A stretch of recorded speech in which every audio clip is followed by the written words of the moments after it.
Welcome into this week's episode of Celtics Now, our Celtics show for NESN.com. The Celtics haven't played since February 14th due to AllStar break, but do not worry, the team plays again on Friday against the Detroit Pistons. So let's see what the team has been up to for the past week. I'm Rachel Holt. I'm joined now by our Celtics analyst, Darren Hartwell. And Darren, most of the guys got some rest this week, but there were 4 Celtics players who participated in All-Star Weekend, and actually, Boston was the only NBA team with multiple rising stars and All-Stars this season. Jaylen Brown and Jason Tatum, they were both in the rising stars, and then you had Kyrie Irving and Al Horford in All-Stars, and everyone made Boston proud. Yeah, no, a pretty strong showing, and then I guess just that stat alone shows you kind of the state of the Celtics now, but also the state of the Celtics future, that Jaylen Brown and Jason Tatum are going to be good for a long time. Well, you saw those images, both Brown and Tatum throwing down some monster dunks. Here's a look at their stats. Brown finished with a game-high 35 points in the Rising Stars Challenge, adding 10 rebounds. Tatum adding 15 points of his own, not bad. Yeah, not exactly the best defense being played in those games, No. I will say, but 35 points, pretty solid. And there were a few highlight reels. Jaylen Brown, I think, tried to go between his legs one time. That was pretty epic. Want to get him in the dunk contest at some point down the line, but for now we'll take a Rising Stars game. And we were all excited to see this. Kyrie Irving joining up with old teammate LeBron James in the All-Star game, but unfortunately or fortunately, these two got along just fine. They were seen laughing together on the sidelines. There was no drama. Kyrie repped the team well, finishing with 13 points and 9 assists, including, how about this, a pass to LeBron for the eventual game-winning layup. Perhaps overshadowing the actual game, Fergie's rendition of the national anthem. She sang the Star-Spangled Banner before the game and couldn't help but put her own spin on it. It was so bad, she issued an apology afterwards. In part it read, "I'm a risk taker artistically, but clearly this rendition didn't strike the intended tone. I love this country and honestly tried my best." So let this serve as a lesson. If you are thinking about putting your own spin on the national anthem, just don't do that.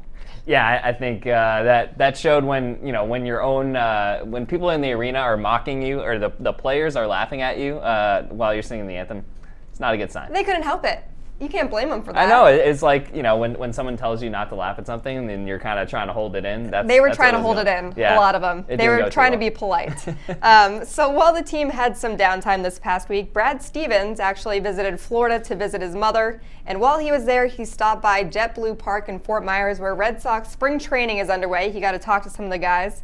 These players, they were psyched to see the Celtics head coach there. Here's what they had to say. It's cool. It was pretty cool to have another big name in Boston come in and speak.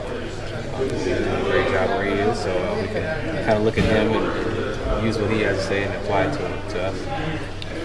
What did he say? He shared a couple stories about when he was younger and he played baseball, but just to go out and play, just to enjoy it. Pretty much just those type of things. Oh, it was great. It was great. It was special to see or hear things from different perspective, and another great figure around the city. So I look forward to seeing him around more often. Darren, I'm a sucker for when these Boston teams support each other. I just love it. Yeah, I love to see it. Brad Stevens is kind of a man about town these days. He was at Patriots practice earlier that last training camp, and he's making his rounds. He and sure is. I'd be excited if I was a Red Sox fan or Red Sox player. Yeah, Brad Stevens coming in. Everyone loves Brad. Well, we hope Brad enjoyed his time in Florida and the players got some R&R, because it's time to get back to work. So let's take a look at their upcoming schedule. They hit the road on Friday to take on the Detroit Pistons, and then the very next day they hit the road to take on the Knicks, so not easy there. They have some catching up to do as well. The good news, Marcus Smart has been cleared to play. He had been out for nearly a month with a hand injury that was apparently really bad. Yeah. He talked about the severity of the injury this week. So Darren, the team wins 6-5 in his absence. How will Smart help now? I think first and foremost, he just gives them a little jolt of energy. I think the team was kind of lacking a little bit of bite, and I think some of the guys said that in the last couple losses. And then obviously on the defensive end, he's one of their best defenders. Really, is a great on-ball defender, but also just kind of creates havoc, forces turnovers. So I think it'll be important to have him. He also helps the second unit. So, if he's coming off the bench, that's kind of been a trouble area for the Celtics.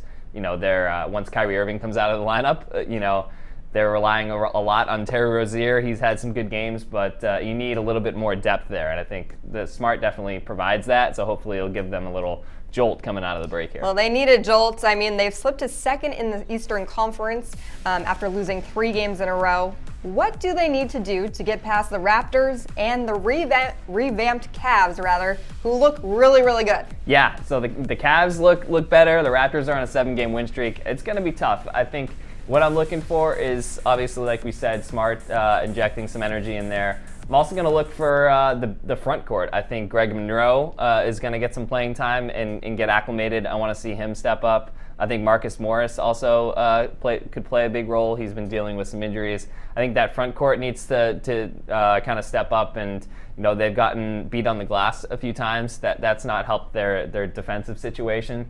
And then going beyond that, I think the young guys, Jason Tatum and Jaylen Brown, I think a lot of it is going to come on them. They've had a little bit of ups and downs. They've been, on the whole, very, very solid for the Celtics. But I think them playing consistently, despite their young age, I think, the Celtics are going to rely on them a lot. And if they can, develop some consistency and keep that going through the rest of the season, I think the Celtics should be able to hold their position, maybe make a run at the Raptors for that 1 seed. Some big things ahead for the Celtics and some big games to watch out for. So as always, thanks for tuning in to Celtics Now, and keep it on NESN.com for all your Celtics news.